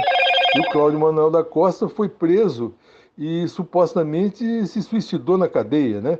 Que a maioria das pessoas não acredita que fosse verdade. Então, eles tinha uma verdade, uma luta por uma verdade, né, que eles sabiam, né, mas eles não viram o Brasil, a independência do Brasil. Mas aquilo que eles fizeram lá, evidentemente, pesou muito na decisão de Dom Pedro I, né, no 7 de setembro, né, de 1822, quer dizer, 30 anos depois deles, né, aquilo que eles iniciaram deu algum resultado, né, porque, na verdade, o Brasil continuou subordinado, né, entende? Então, essa independência brasileira que não existe, que é isso que nós precisamos resgatar.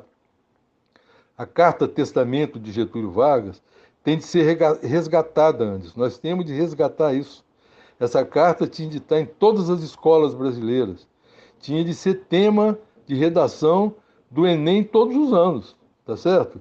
Os brasileiros tinham de discutir isso, mas eles escondem isso, né? Exatamente para não trazer um sentimento de nacionalidade no povo, né?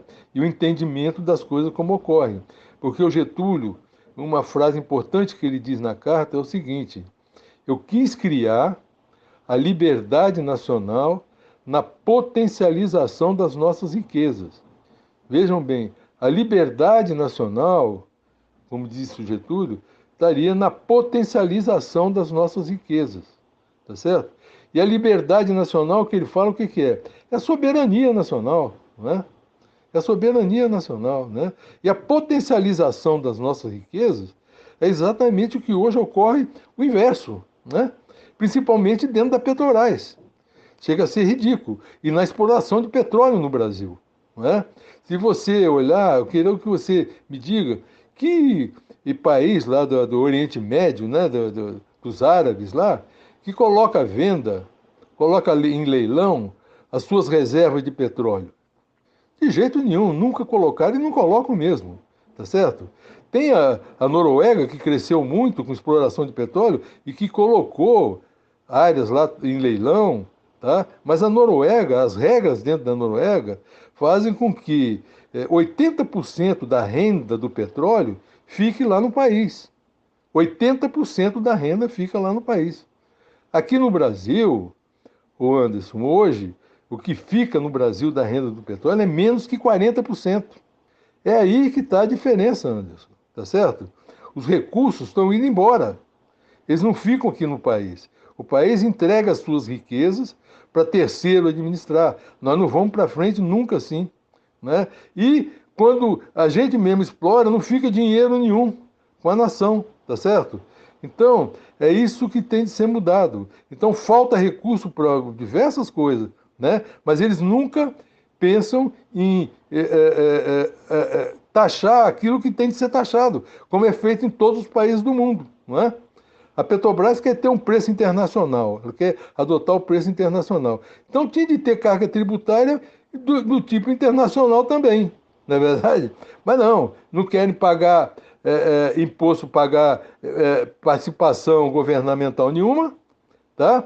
E o lucro absurdo que fica, entregar para os acionistas estrangeiros. Então, isso aí é uma sangria do recurso do país que tem de acabar.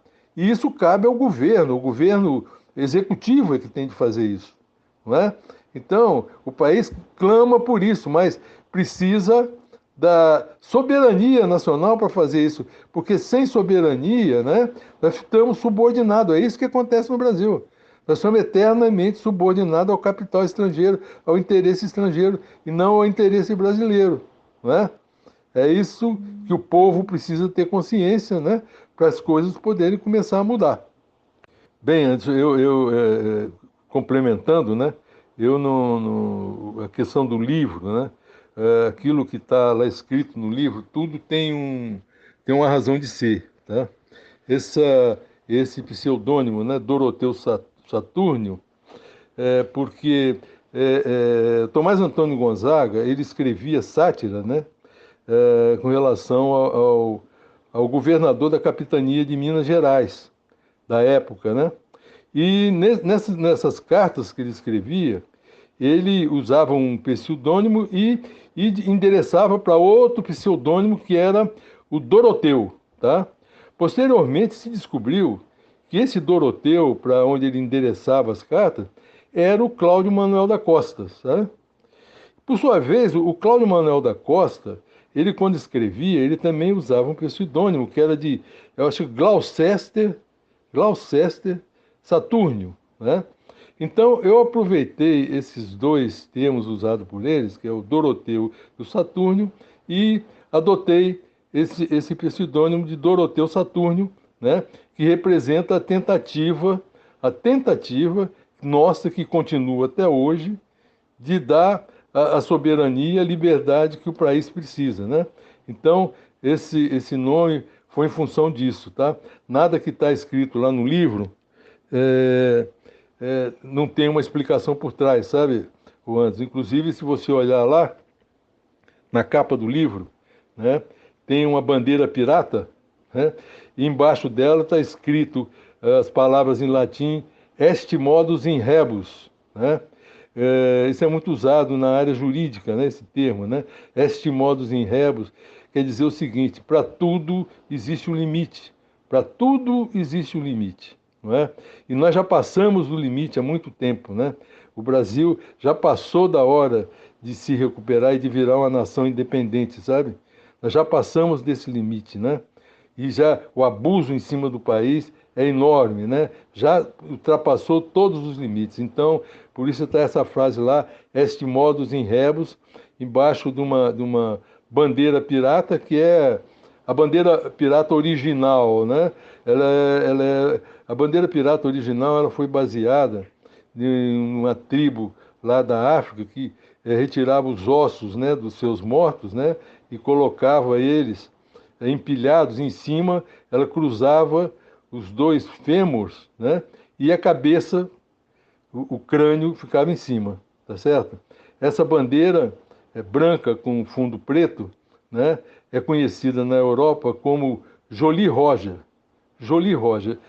Não me pergunte por que o nome, mas eu não encontrei explicação para esse nome, mas como eles é o nome que foi dado a essa primeira bandeira pirata, tá certo? Que tem ligação então com a nossa privataria brasileira, né? Então, todas as coisas que estão lá nesse livro tem por trás a sua explicação, ok? E a que você justifica, Cláudio, essa postura do PT em relação à entrega, no seu modo de ver, da principal estatal brasileira?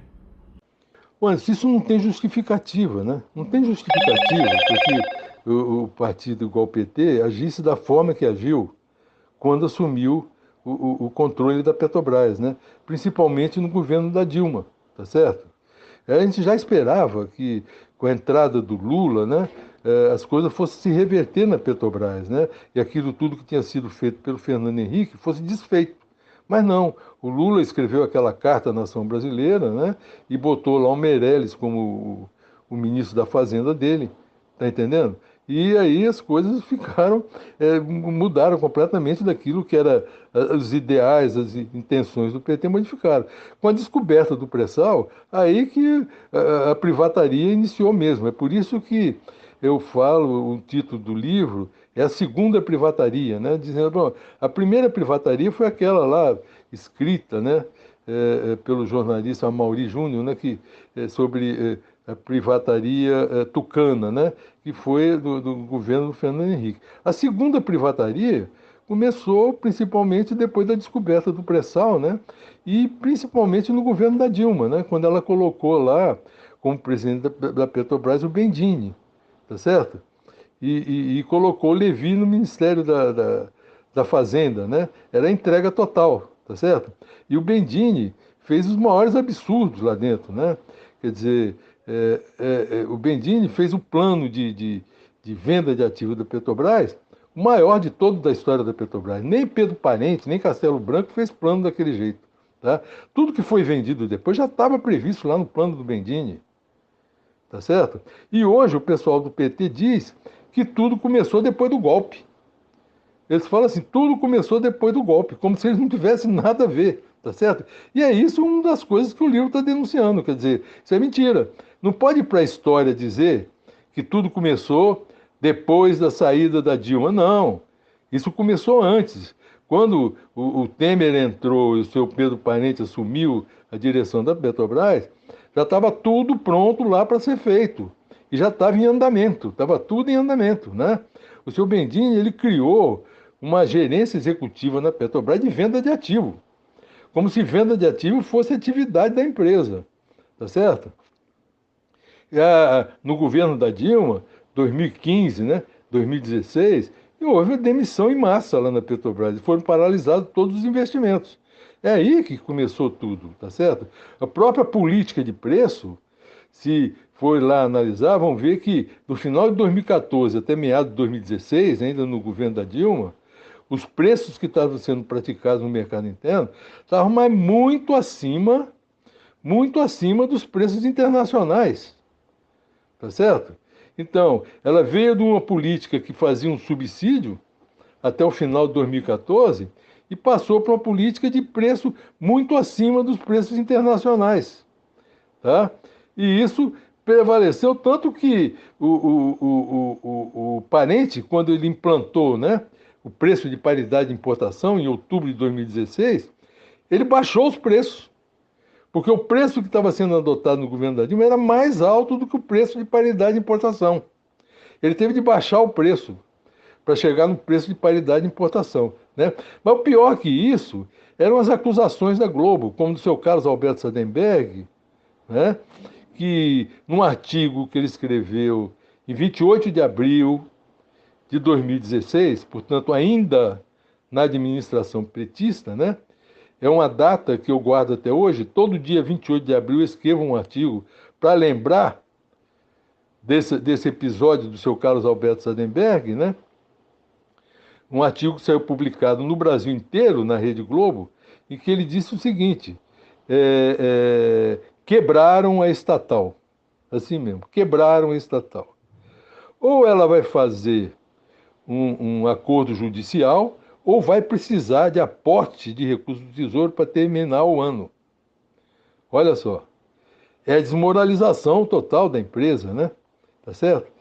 Pois bem, 2016 foi terminando, né? Não houve acordo judicial nenhum, não houve aporte de recursos do Tesouro nenhum, pelo contrário. No final de 2016, a Petrobras adiantou 20 bilhões de reais para o BNDES, para aliviar o caixa do BNDES, né? Tinha 5 bilhões de dólares para receber da Eletrobras, que a Eletrobras adquiria gás da Petrobras e não pagava, já estava devendo 5 bilhões de dólares, e a Petrobras não cobrava, pressionada pelo governo para não pressionar a Eletrobras, né? Ficava aquilo lá, 5 bilhões de dólares de crédito com a Eletrobras. E tinha também 11 bilhões de dólares para ser recebido de ativos que já tinham sido vendidos pelo Bendini. O Bendini vendeu mais de 13 bilhões de dólares de ativos da Petrobras. E no final de 2016 tinha ainda 11 bilhões para receber daquilo que ele tinha vendido. Tá? E além disto tudo, terminou 2016 com caixa de mais de 20 bilhões de dólares. Tá? Mais de 20 bilhões de dólares em caixa. E o seu Sadenberg dizendo que era uma empresa quebrada, uma empresa falida, tá certo? Sem apresentar nenhum número, sem mostrar nada, e a mentira dele virou verdade. O povo brasileiro passou a acreditar que isso era verdade. Por quê? Porque quem tinha de defender a Petrobras, que era a administração da Dilma que estava lá, que diante dessas... E porque isso já vinha bem de antes. Era a Mira Leitão, dizendo que a empresa está com dificuldade financeira, tudo mentira. E o pessoal tinha os números todos na mão. E tinham de obrigação de defender a empresa. Mas o PT nunca defendeu a Petrobras. Deixou que a mentira se espalhasse. Eles foram criminosos, isso foi uma omissão criminosa. Quer dizer, eles foram coniventes com a coisa, com a destruição do nome da empresa. E essa destruição do nome da Petrobras, com falsas informações, entendeu? Dizendo que ela estava quebrada, isso caiu muito forte no povo brasileiro, que passou a desprezar a empresa. Ué, com essa empresa você pode fazer o que você quiser. Vende, aluga, faz o que você quiser, que ela não vale nada, né? E desprezando até o próprio petroleiro. O povo passou a desprezar até o próprio petroleiro. por causa dessas mentiras que foram colocadas sem mostrar número nenhum. E todo mundo passou a acreditar nessas mentiras, Anderson. Todo mundo. Na campanha política de 2018, os candidatos à presidência, a grande maioria deles sempre falava: não podemos deixar a Petrobras chegar na situação de quase insolvência que ela chegou. Mas que insolvência é essa? Onde é que está o número? Ninguém, e não foram olhar o número, ninguém se preocupou não. Acreditaram no caso Alberto Sadenberg e na Miriam Leitão e saíram falando, né? Até o próprio Bolsonaro hoje fala das dificuldades. Que dê o número e mostra, nunca teve dificuldade, tudo mentira, né? A mentira virou verdade. Tá certo? E ninguém defendeu, o PT nunca defendeu. Nem quando estava no governo era acusado de estar quebrando a empresa e não mostrava. Porque corrupção existiu, então você bota os ladrões na cadeia. Mas essa corrupção não afetou a situação financeira da empresa, tá? Não afetou em nada. Os números estão lá para mostrar para quem quiser ver, tá? E eu discuto com qualquer um esse assunto, tá certo? Então, o absurdo está nisso aí. O PT... nunca defendeu a Petrobras, né? E emaranhou pelo caminho que resultou no que nós estamos tendo hoje, que é o desmonte da empresa. Se você olhar nos balanços da Petrobras, você vai ver que de 2010 até 2014, a receita líquida da empresa foi sempre maior que 140 bilhões de dólares. Tá? Em 2014, a receita líquida da Petrobras foi de 144 bilhões de dólares. Agora, em 2020, Anderson, essa receita líquida caiu para 54 bilhões de dólares. Quer dizer, ela saiu de 144 para 54. Caiu 90 bilhões de dólares a receita da empresa. 90 bilhões de dólares é mais dinheiro que o produto interno bruto da maioria dos países do mundo. E ninguém falou nada. Ninguém na imprensa, nenhum comentarista. O tamanho da destruição da Petrobras está claro. Está claro. São 90 bilhões de dólares de receita perdida. E eles estão dizendo que estão recuperando o quê da empresa? Acabaram com a empresa. Tá certo? E ninguém fala nada, ninguém contesta. Todo mundo ainda bate palma. Tá certo? É aí que está a nossa soberania. Tem muita gente que nasceu aqui no Brasil, tem na carteira de identidade escrito que é brasileiro, tá? Mas tem um problema aí, tem um erro nessa afirmativa, tá? Porque, na verdade, esse pessoal está atendendo aos outros interesses. Não são os interesses nacionais de fato, tá certo? E a Petrobras é um retrato disso. Então, nós temos de resgatar o nome dessa empresa. Cláudio Oliveira, mais uma vez, muito obrigado por você estar aqui conversando conosco no programa. Eu quero te desejar um ótimo dia de trabalho e deixar aquele meu forte abraço. Quem agradece sou eu, Anderson. Muito obrigado e eu vou estar sempre aqui à disposição de vocês, ok? E fiquem com Deus. Conversamos aqui com o vice-diretor cultural da Associação de Engenheiros da Petrobras, a AEPET, e diretor do Conselho Nacional do Transporte Rodoviário de Carga, o CNTRC, Cláudio Oliveira. E vamos encerrando a edição de hoje do Faixa Livre, convidando todos vocês para amanhã, a partir das 8 da manhã, estarem novamente aqui ligadinhos na Rádio Bandeirantes 1360 AM para mais uma edição do nosso programa. Um abraço a todos vocês e até amanhã!